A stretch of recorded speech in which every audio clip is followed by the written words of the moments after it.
Welcome to Hark, the 87th Precinct Podcast, Episode 2. And this is to do with The Mugger, the second in the series of police procedural novels by Ed McBain, set in the 87th Precinct on the island of Isola in an unnamed city. And this is 1956 again. Second book in a year. Not the last in 1956, in fact, but the second one in the year. And yes, we're going to have a little talk about it now. And I have with me Mr. Stephen Royston. Good evening. And Mr. Morgan Brown. Hello.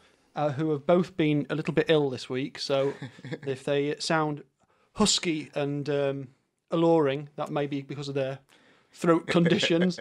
And if there's strange breaks in recording, it may be because we've had an attack of coughing or anything like that.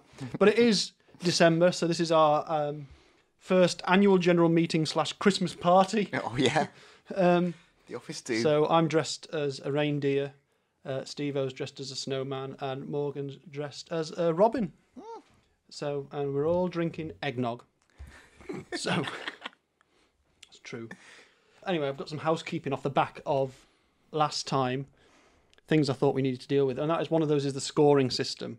Now, no right-thinking people were going to score a series of books out of 15, each awarding a third of the points each. So I am proposing that I thought we marked it out 5. We did each, and then we ended up adding it up. Did we? No, I can't remember. Which is a silly thing. So what I'm proposing is... Sounds quite logical.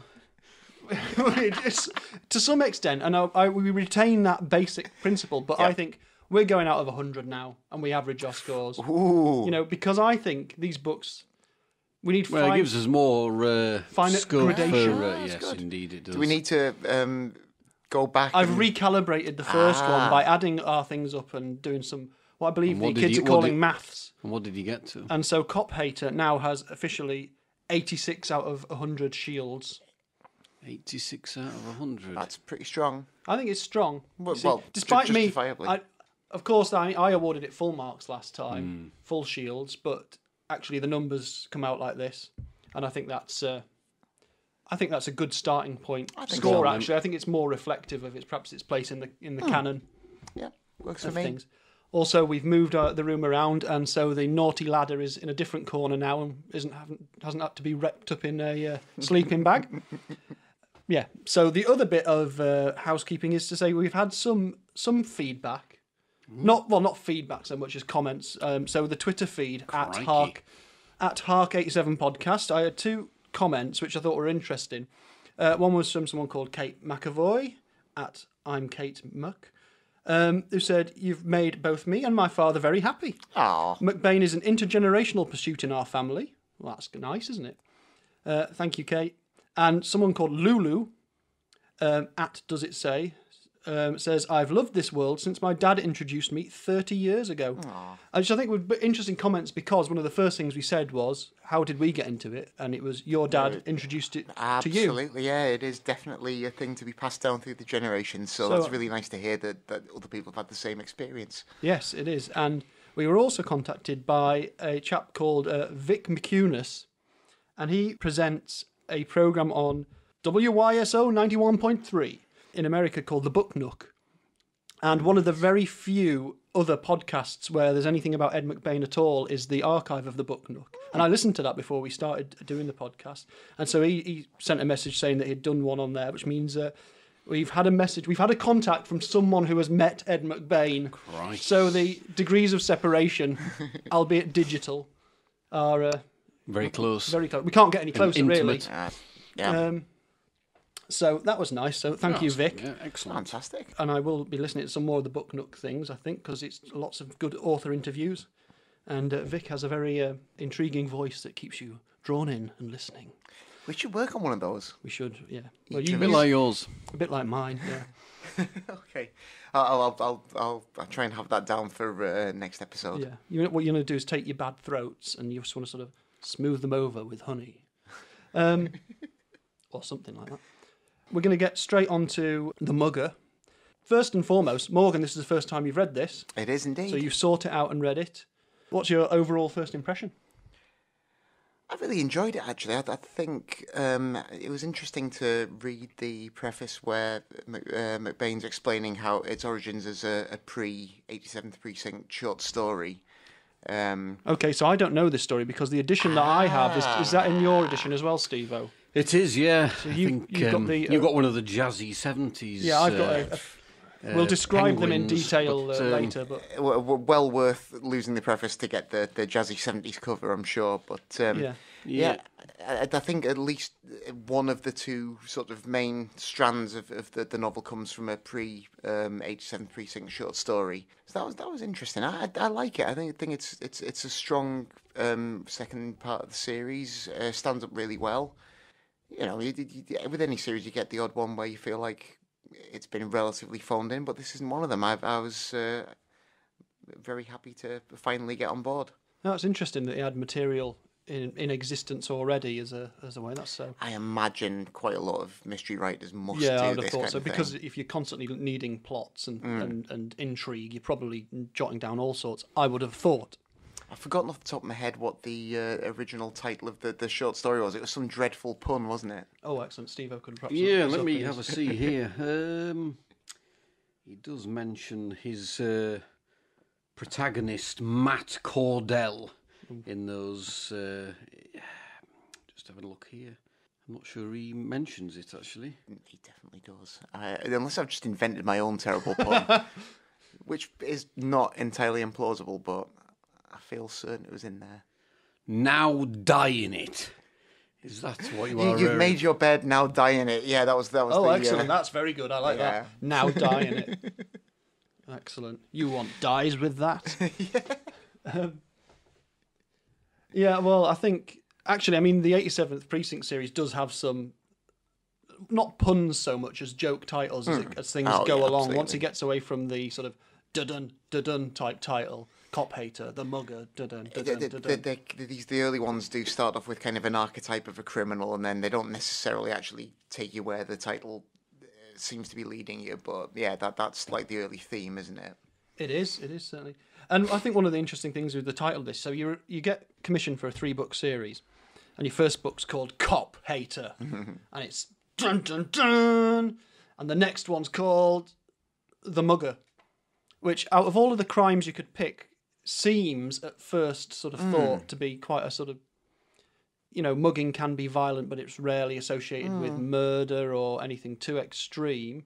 So he's done something quite clever in leading you down a little bit of the garden path as usual, as the way good crime writers do, by calling this The Mugger and ostensibly having it about a fantastic mugger who has the personality trait of, once he's actually mugged you, bowing to you and giving his little catchphrase of, "Clifford, thanks you, madam." And so it seems at first like this is going to be a very comedy book about them trying to catch this wily scamp who always wears sunglasses and mugs at night. And slightly wacky mugger, apart from his habit of beating up women. Yeah, that's where he adds in the violence element, is that he does like to pummel them. He does. Yeah, should he not get away very easily. So there's a sort of weird comic disconnect there between Clifford, thanks you, madam, and assault. Yeah. So there's no shock that the 87th Precinct are all out to get him. Yeah, I wonder what happened when Ed went into the office or to talk to his publisher, or Evan went into the office and talked to his publisher. So the first one was Cop Hater, second one's The Mugger. And they were like, what, not the terrorist? Not, you know... And he's like, no, The Mugger, but I think he was right. Yeah, I think he's probably part of his intention of painting a bit more of a picture of the day-to-day workings of the city, really. Yeah, but more not every day is going to be the big case, or it's not going to seem like it's going to be the big case. Maybe it turns out to be the big case in the end, but there's a lot of kind of commonplace stuff that happens too. I think you're entirely right, because it's the nature of the procedure of police procedurals is if you've got to make it like an effective working police department, otherwise you lose your reality that you've built up in the story, or your commitment to that reality anyway. So to have a prosaic title does reflect that. And the fact that at the end of the book we have a little chapter, so missing from the book this time, in what is a shock move if you've read the series later on and are used to this, Detective Steve Carella, our de facto hero, is not in this book at all until the last chapter, where he just pops back and things just start ticking over again, which is quite a bold move, really. But there is a reason for him not being there, and I think it's to give space for Patrolman Bert Kling. Indeed. Who gets to be the hero of the piece this time, and in fact, in a way, he's made into a MacGuffin for it as well, in that the baddie uses him to put events in motion. What I'd like to ask about and see what you thought about is some of the characters are mentioned in the first book are fleshed out. Some extra ones come in, so we have a couple more names of detectives in the thing, and one of them in particular is Detective Roger Haviland. Oh, yeah. He's not a nice man, is he? He's not, no. Does he briefly appear in the first? I think he's in it briefly. Yeah. Because reading this back, there's certain characters that you kind of recall, and obviously featuring a lot of the series. Roger Haviland isn't one of them, really, and I must admit I'd totally forgotten about him, really. He relatively slipped my mind too, but yeah, he's an early example of the fact that the author's by no means painting all the cops in the precinct as knights in shining armour who are 100% incorruptible and charming law enforcers. Yeah. He's kind of a brute. He's a thug, isn't he? And I think one of the reasons he might not stick or linger in memory is because as the series goes on and new police procedures come in and new expectations are had of the police in the real world, that obviously has to be reflected in the fictional world. And so police brutality, well, while we can't say that just vanishes in reality, it becomes much more stamped on. So someone like Roger Haviland is a real throwback thug cop who beats people up and gets cross when he can't in an interrogation and likes to say things like, "Oh, he fell over and hurt himself, call a medic." Yeah, I think it's explained that he's taken the pragmatic view that's the way to get results, hasn't he? That's his kind of self-justification for his character's developed from when he was quite a nice person who got beaten up and then decided he would never be the victim again himself. So treats everyone else like a victim or makes them one. So he's an interesting character. And also in the squad room for the first time, female detective. Oh, yes, indeed.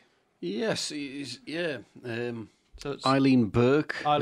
Who reading back this book this week, I'd totally forgotten that she appears so early in the series. I had it in my kind of dubious memory that it was 10 books or so in when she first cropped up. But no, a very early entry and for a female detective. And what struck me is, so it's 1956 still, and he's written in a female detective, and although she doesn't have particularly a massive amount of detecting to do, she volunteers to be bait for the mugger. She's still quite a hard ass, and there's quite a good scene with a drunken sailor, which is funny and sort of quite powerful as well. But in British police stories, and that includes TV and film, you don't ever see a female detective for many, many years, probably not until you're into the 80s, probably as a regular thing.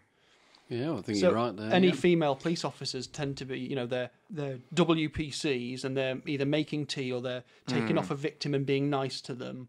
Absolutely. Or, perhaps brought in to search a female suspect or something like that. Yeah. So I think in many ways, although sexism and stuff like that does crop up later, is addressed sort of in more effective ways, I think, in some of the later books.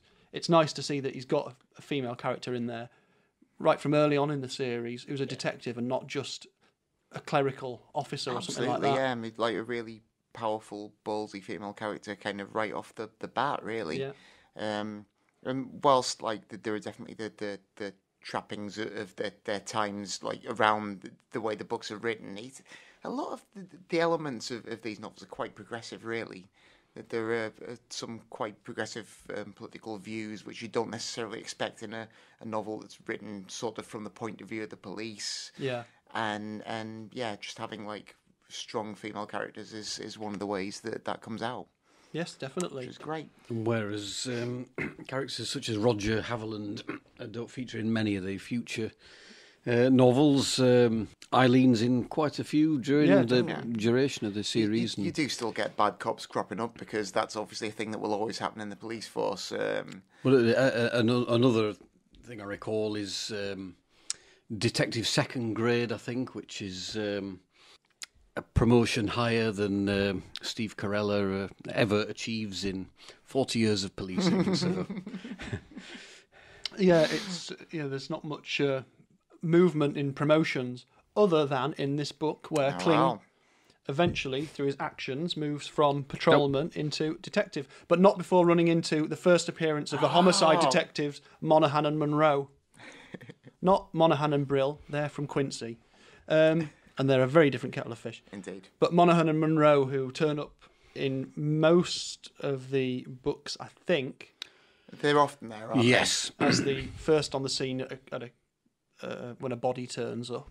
Yeah. They're normally there to provide a couple of pages of gallows humour before the real action starts, aren't they? And to have a swipe at the cops of the 87th Precinct. The people who do the actual police work, yeah. But here they don't turn up in that capacity. They turn up to drag Kling off to the chief of the detectives to tell him off for investigating a crime on his own time when he should be leaving it up to the actual detectives. And it almost puts the mockers on his relationship with Claire Townsend, who is not a suspect, but one of the people he's interviewing about this. So there's a bit of this work and play crossing over eventually. And there's my favourite scene in this book is the one where he's trying to he eventually gets her on a date and he takes her out to a restaurant, and it's supposed to be an amazing restaurant looking over the river, and we find out that the reason she's very closed off is because when she was young she lost someone to the Korean War. But the scene is amazing, the actual scene in the book, because it goes on about the sign blinking across the river, spry for frying, spry for baking, and it's sort of like, why does he keep talking about this sign? And the only thing I've found out is, from a literary point of view, it's sort of just, it's like, it's bright and brashy, but it's just reality, it's normal, it's this thing just invading, it's out there, it's a landmark, but it's something quite, it's vegetable shortening product, basically, and it's flashing. Instead of being a big, romantic thing, you've got this background of this scene is just an advert for some fat. But the spry sign itself was a real world thing. It was in New Jersey, so it overlooked the River Hudson.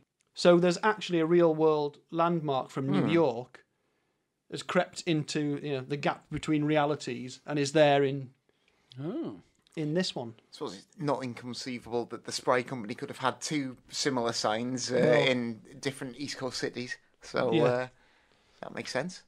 But that just sort of is very interesting. And cool. It's a very good scene because it's emotion-wise, it goes up and down and across, and the author's voice around it talking about waiters and things. Yeah, I love how the narrator starts by talking about the kind of cliches of a romantic night out and how the waiter hovering over you attentively, suggesting romantic specialities, and then obviously showing the contrast between that ideal and the date at hand, and then obviously as the scene progresses, things turn around, and it's beautifully handled. I think it is definitely one of the best set pieces in the book. Because I think there's an element of these books that's almost not soap opera, but it's human drama because there's a relationship element. I mean, most of them cross into the police work. Well, I think you're right, and I think in the series a lot of those are fairly unique to Carella and Kling. Really, they're certainly throughout the entire series of books, the ones that you get, and another character, Cotton Hawes, that you get most of the background of their personal lives. True, yeah. Whereas there's other characters that feature as often as say Kling, but you don't really get the background to their lives really in the same way. He likes to have that overarching kind of progression where you can just keep track of that too, which adds just another element along with the mystery. Yeah, well, Kling and Claire's date starts with them in her flat listening to the hip new sounds of 1956, Bach's Brandenburg Concerto No. 5, Strauss's Don Quixote and Frank's Psyche. This is a book that's released or is set around the time when Don't Be Cruel by Elvis Presley comes out, and it's like, that's what the hip kids are at home listening to, Brandenburg Concerto No. 5. Well, in D, no less. She's like older than the other kids who hang out at the club, isn't she? So like, but maybe by 19 or however old she actually is, like they're all like past Elvis and they're already onto the Brandenburg Concerto. But they're still going down club tempo for a good time with the young kids. Like maybe after this next Bobby Darin number, they're going to play some Bach. Yeah, they're going to put on some Haydn in the gaps between the beat numbers. Club tempo sounds like a hip place to be. It sure does.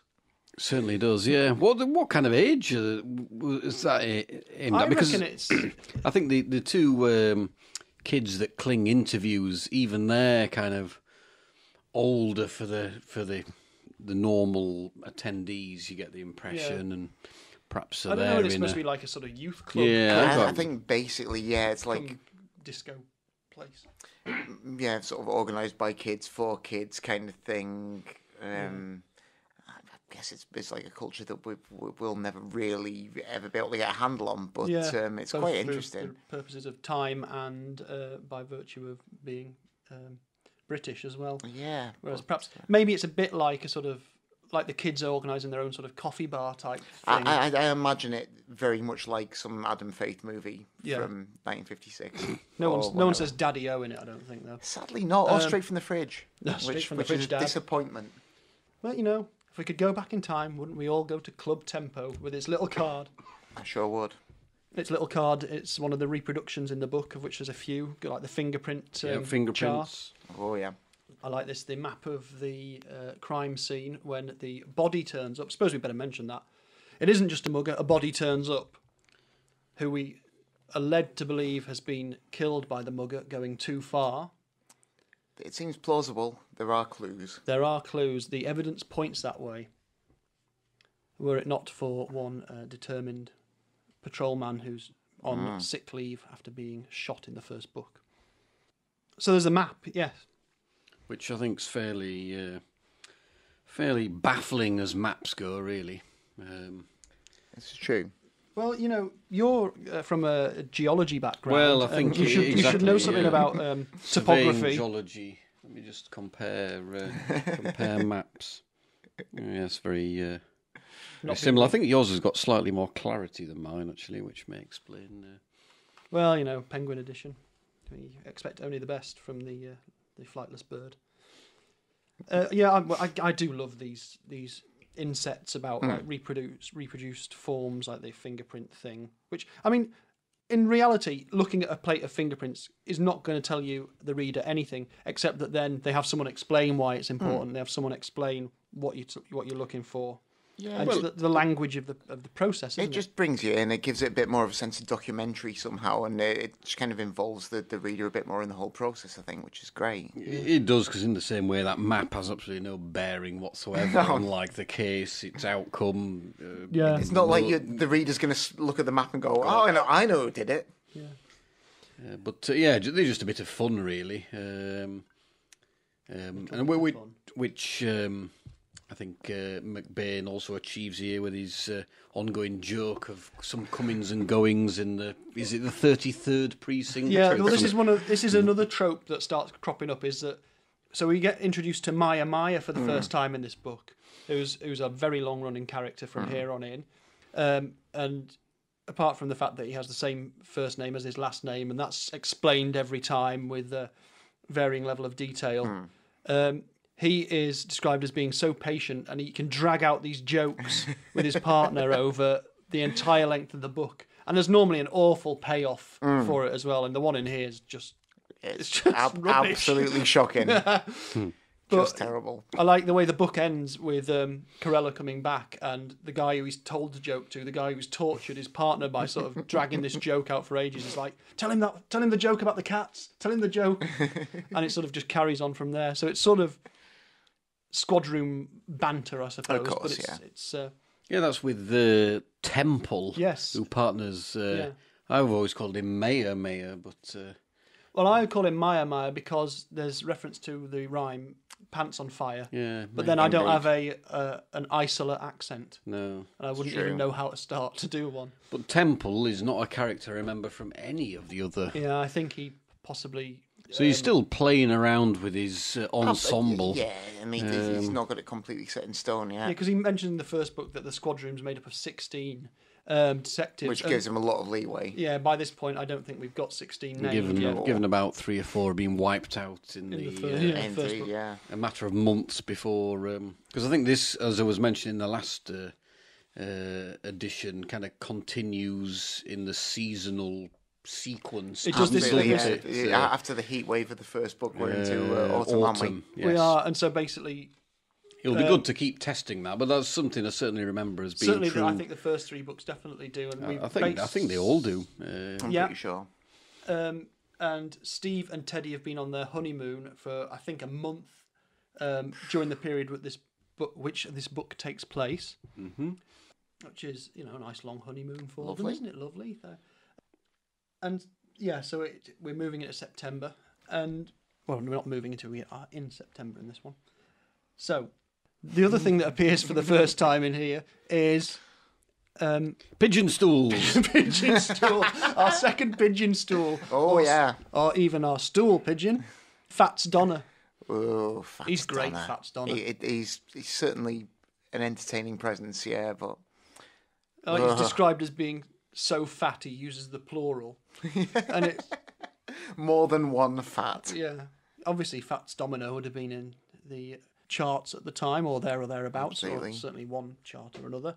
So the nickname was obviously in the air, but I do like that when the stool pigeons sort of get involved in the story and get their sort of like a vicarious thrill from when they finally identify something. And in this one, normally you see Fats Donner in a steam room, don't you?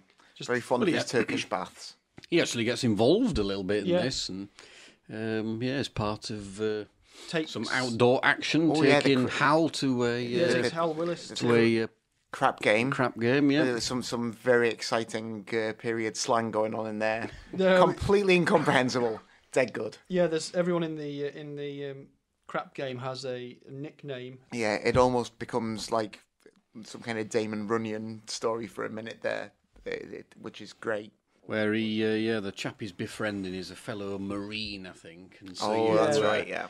You start getting convinced that, they get a bit chummy, and it's a bit of a revelation about what this chap's been up to make ends meet. And he's got a similar MO to our suspect, so you kind of think, let's see. Yeah. So, Hal kind of quizzes him, gets a bit of information, and you're kind of wondering whether perhaps that's the end of that, but then you find the beginning of the next chapter. In order to question him, he has to get him out of that crap game, and he does that by starting a fight, basically, and getting him on side against characters who are referred to as Turtleneck, Gravel. Who else have we got? Hook Nose. But yeah, I like the nickname of Gravel. There's some good ones. Yeah, I enjoy the dice game. Like the accusation of the loaded dice being phrased as, are these dice talented? Oh, yeah. Talented dice. Yeah, they do all sorts. Variety dice. Okay, so the upshot of this then is that we get a book that starts to pull together all the main characters. So at this point, Kling's the hero. Could he be the hero in the next book?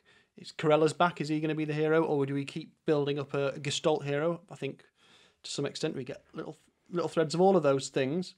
I'm fairly sure even McBain didn't know really at the time. The first 3 books are kind of taken a slightly bit in isolation for reasons that it was original commission, but also plot-wise, as we'll explain in the next edition. But I think it's clear that there's no particular lead in the first book. Corella slightly. This Corella's not around, and somebody else takes centre stage. And I get the feeling that McBain himself wasn't really sure quite how it would all pan out, really. No, indeed. And perhaps with that many characters, you can keep your options open a bit. Absolutely, so you make them all interesting. And there's lots and lots of central characters who haven't even been mentioned once yet in the first 2 books. Absolutely. It's still to come, so... So we need to have a look at scoring this now using our new 100 shield each awarding system and then an average. So I'm going to come round to Steve-O for your number first. It's tricky. It's tricky because I do reading this back. I recalled I really enjoyed it the first time around, meeting Bert and Claire and Maya for the first time. That said, plot wise, I think there's better in the series. I think I will stick to. I think I will go 80 out of 100. I think it's up as one of the. One of the best in the series in terms of its freshness. I really enjoyed it first time around and second time around. Okay, so we've had an 80 from Steve-O. Morgan, cool. As a new reader to this book, not a rereader on this occasion. I mean, I agree with everything Steve-O said. Really, I think there's a lot of strengths. A lot of the character stuff is great. I like the intertwining plots and also the running theme of Maya being on the stakeout, because that's the drudgery of police work as well. Mm-hmm. So it kind of encapsulates a lot of the things that make the series great. Again, I also agree that maybe it's not the absolute best overriding plot, but a very strong entry in the series. I'm going to go for a solid 74, I think. Ooh. 74. My score for this is somewhere between the two, and I do like it. Again, I agree with you, Steve-O. I think it's got so much freshness to it still after the first book, which is so intense. And I like your comment there about it reflects also the drudgery. There is an element of coincidence in the setup of the entire main crime in it that I find a little bit funny. But then I know one of the things he says about these things is coincidence is always a part of police work as much as anything. But I seem to remember that's probably something that can be levelled at quite a few of the entries in the series. And also an awful lot of crime fiction. There's something a bit funny about it in how it's set up. But I don't consider it particularly bad, but it does mean that I'm awarding it a middle ground of those two scores of 76. So that gives us an overall score of not that. That's I've just used a calculator to work out an average because I'm not very good at sums, and I managed to make it more than 100%. You should well have claimed to have been using some kind of elaborate totalizer machine, like on a game show. Well, I say calculator. I do, of course, mean Kenneth.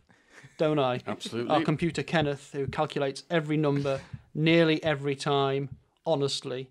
And on that occasion... Well, I think you'll find 76 is the average. Well, 76.6, and I think we round down in this show. We round down? That's against conventional maths. Well, I don't care. We are... On this podcast, I've always considered myself to be outside the world of conventional maths. Okay. Well, we're cool. just And so we're calling it 76 police shields. Two significant figures. 76 is a good, solid number of police shields, I'd say. I think so. I think that's a fair representation of this fine novel. And when we're a few more books along, we'll be able to start to see the pattern emerging. We will. And we'll produce an elaborate graph. Indeed. Okay, so that's all for this edition of the podcast. This is dealing with The Mugger by Ed McBain. And we'll do a short bonus podcast that'll be out in a couple of days, looking at the covers of our editions of the book and answering a question from our number one fan that was submitted to us. So keep your eyes and ears open for that. And thank you very much for listening. Goodbye.